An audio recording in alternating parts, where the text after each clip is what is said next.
Selama beberapa tahun ikut keluarga Abu Thalib, Nabi Muhammad SAW sering menyaksikan pamannya melakukan perjalanan dagang bersama beberapa orang Quraisy.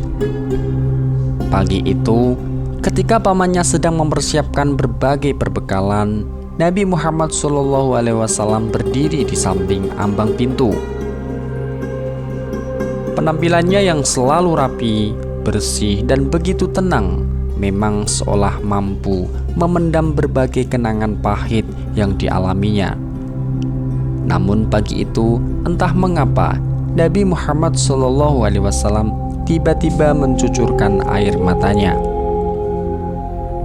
Melihat hal itu, Abu Thalib segera menghentikan aktivitasnya. Hati kecilnya tak kuasa melihat tetesan air mata yatim piatu yang berdiri mematung di ambang pintu rumahnya. Buru-buru ia dekati kemenakannya itu. Didekapnya dengan lembut tubuh Nabi Muhammad SAW yang mulai menampakkan kegagahannya. Dengan begitu, haru Nabi Muhammad SAW membenamkan tubuhnya ke dalam pelukan pamannya. Bagi Nabi Muhammad SAW, Abu Thalib lebih dari sekedar paman. Pamannya inilah yang menggantikan curahan kasih sayang Abdullah, ayahandanya. Pelan-pelan Abu Thalib melepaskan pelukannya.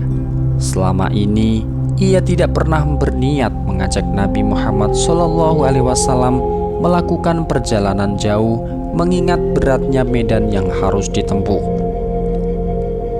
Kini, setelah menyaksikan air mata kemenakannya, tiba-tiba terbersit keinginan untuk mengajaknya.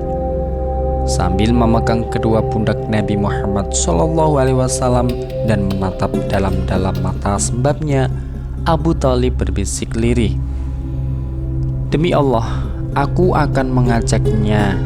Aku tidak akan pernah meninggalkannya sampai kapanpun." Inilah hadiah istimewa dari pamannya bagi Nabi Muhammad SAW di usianya yang ke-9. Satu versi mengatakan saat itu beliau berumur 12 tahun. Rombongan bertolak dari Mekah dengan mengusung berbagai barang dagangan. Tatkala tiba di padang pasir yang luas, unta-unta mereka nampak berderet seperti berjalan di atas pematang sawah. Telapak kaki karavan dagang ini menciptakan sebuah garis panjang, seperti seekor ular tak berkepala. Padang pasir di depan mereka nampak luas, berwarna kekuning-kuningan, menghampar seperti karpet tak bertepi. Jauh di depan sana, ujungnya seolah bersatu dengan kaki langit yang menghunjam ke bumi, memberikan kesan seolah pedagang-pedagang Quraisy ini sedang berjalan di dalam bola raksasa yang dibelah dua. Panasnya gurun pasir yang dipanggang mentari mencipta fakta morgana, tiap-tiap seperti segerombolan penari sedang beraksi. Seperti biasa, sebelum memasuki pasar-pasar Syria, mereka akan mempersiapkan diri di daerah Bushra. Disinilah para musafir biasa melepas penat setelah bertarung hebat dengan panasnya padang pasir. Dan tidak begitu jauh dari tempat istirahat itu berdiri sebuah gereja yang dihuni seorang pendeta dari masa ke masa. Ketika pendeta lama meninggal, maka dilanjutkan oleh pendeta lainnya. Pendeta itu akan mewarisi segala yang ada di dalam gereja, baik kitab Injil atau kitab-kitab kuno yang berisi ramalan tentang Jazirah Arabia berhak untuk dipelajarinya. Kini, ketika Nabi Muhammad SAW ikut rombongan pamannya, gereja itu dihuni oleh seorang pendeta bernama Bahira. Ketika rombongan dari Mekah mendekati tempat tersebut, Tanpa mereka sadari, sepasang mata Bahira menatap tajam dari dalam gereja. Ia begitu tertegun dengan pemandangan yang terlihat di luar gerejanya. Dia sudah terlalu sering melihat rombongan Quraisy melintas di depan gerejanya, namun kali ini benar-benar lain. Segumpal awan nampak selalu memayungi rombongan itu. Bahkan saat berteduh di bawah pohon, maka dedahanannya menjuntai meneduhi mereka. Perhatiannya terpaku pada rombongan yang tengah beristirahat itu. Seperti halnya Warokoh, Bahira mampu menangkap pengertian lain dari sekedar peristiwa aneh itu. Sebagai orang yang mempunyai kedekatan agama yang cukup kuat, ia mampu memahami dan mengurai semua yang dilihatnya. Pikirannya langsung teringat tentang sebuah janji di kitab-kitab kuno yang dipelajarinya. Di sana, dengan sedikit samar diterangkan akan datangnya nabi baru, nabi yang sangat ditunggu-tunggu oleh kaum Yahudi ataupun Nasrani.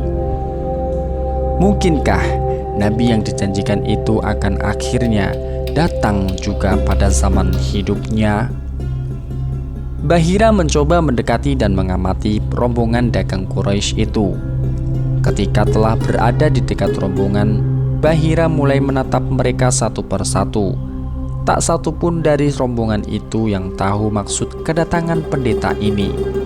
Tiba-tiba Bahira kembali ke gerejanya tanpa mengucapkan sepatah kata pun. Namun tak lama kemudian, ia kembali mendekati rombongan dan berkata pada mereka, "Wahai kaum Quraisy, aku telah menyediakan berbagai makanan untuk menjamu kalian semua. Aku harap kalian sudi datang, baik yang tua, muda, merdeka maupun budak." "Wahai Bahira, demi Allah, Anda nampak begitu aneh hari ini. Selama ini Anda tidak pernah melakukan hal seperti ini sebelumnya, meskipun kami sering melintas di sini. Apa yang terjadi pada Anda hari ini?" Sahut salah seorang rombongan, "Anda benar, tapi kalian adalah tamu-tamuku dan aku sangat ingin menghormati kalian. Maka datang dan nikmatilah hidangan yang telah aku sediakan," jawab Bahira. Seluruh anggota rombongan segera berkumpul di tempat yang telah disediakan Bahira. Namun Nabi Muhammad SAW yang merasa masih terlalu muda dan tidak selayaknya bergabung, memilih berteduh di bawah pohon untuk menjaga unta-unta mereka. Begitu semuanya berkumpul, Bahira segera menyapukan pandangannya dengan penuh selidik.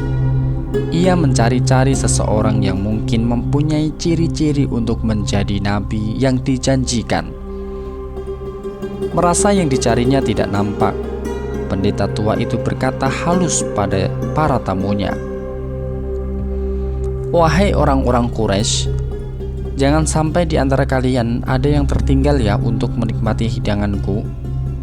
Kami tidak meninggalkan seorang pun kecuali seorang anak yang saat ini berada di belakang sana," jawab mereka enteng.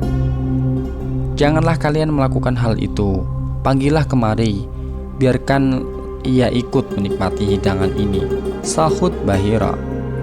"Demi Lata dan Uzza, tak masalah bagi kami seandainya putra Abdullah itu tidak ikut bersama kami," jawab mereka sambil terus melahap hidangan yang ada. Tanpa mengucapkan sepatah kata, Bahira berlalu meninggalkan tamu-tamunya dan menemui Nabi Muhammad SAW. Diajaknya putra Abdullah itu ke tempat jamuan untuk menikmati hidangan bersama para rombongan. Selama kemenakan Abu Thalib itu menikmati hidangan, pendeta Bahira tak henti-hentinya menatap beliau. Ia begitu tertegun pada Nabi Muhammad SAW. Seusai menyantap hidangan, putra Aminah itu beristirahat di tempat yang terpisah dari rombongannya.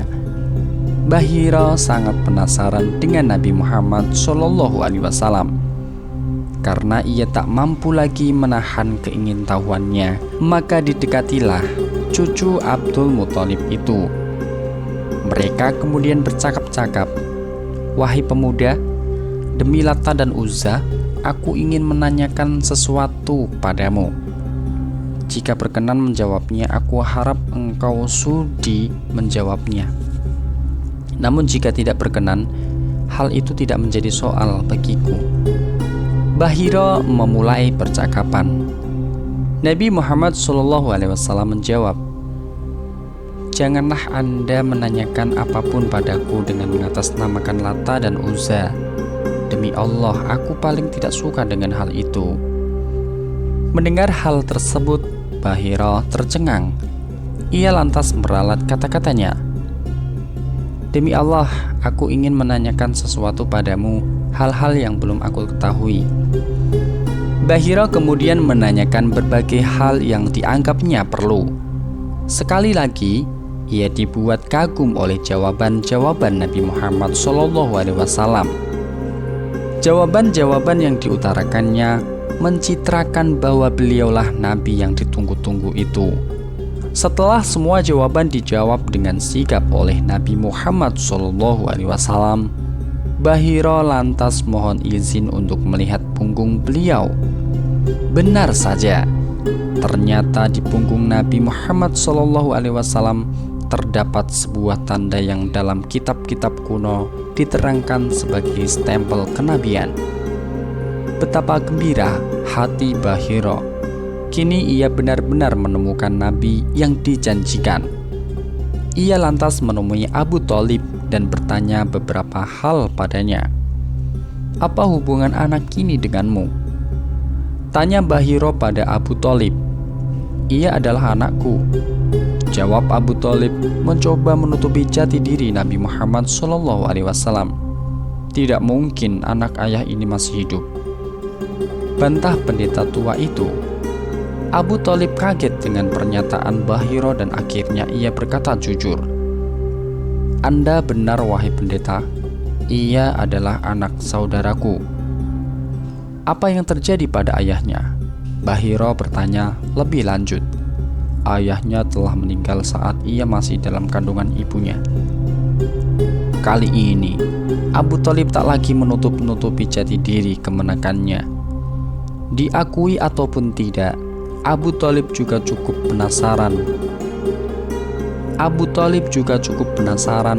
Dengan pertanyaan-pertanyaan pendeta itu. Bagaimana mungkin putra saudara laki-lakinya tiba-tiba dikenal dengan begitu detail oleh Bahira?